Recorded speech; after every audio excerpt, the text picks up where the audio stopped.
Bacolod City o lungsod ng Bacolod at 16 pang mga LGU sa Negros Occidental nagdeklara ng suspensyon ng klase dahil sa bagyong Krising.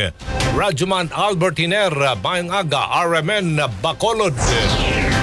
Nagdeklara ng suspension of classes sa pamamagitan ng Executive Order No. 16 si Bacolod Mayor Greg Sataya sa lahat ng antas ng mga public schools at private schools sa lungsod dahil sa pinangambahang walang humpay na pagulan, bunsod ng Tropical Cyclone Krising at habagat nasa diskresyon o pagpasya naman ng mga private schools ang pagsagawa ng asynchronous at online classes. Samantala, 16 na local government units sa Southern Negros at isa sa Northern Negros Occidental ang nagdeklara rin ng suspension of classes. Kasama rito ang Himamaylan, Binalbagan, Isabela, Casillana, Sipalay, Hinigaran, Kawayan, Hinubaan, Calatrava, Kabankalan, Bago City, Punapandan, Pontevedra, Valladolid, La Carlota at Ilog. Nitong umaga nagdeklara rin ng class suspension sa lahat ng level sa private at public schools. Si Silay City Mayor Jonathan Galiago nagdeklara rin ng suspension of classes sa lahat ng level sa private at public schools si Negros Oriental Governor Manuel Sagabarria. Kasama mo sa RMN DYHB Bacolod,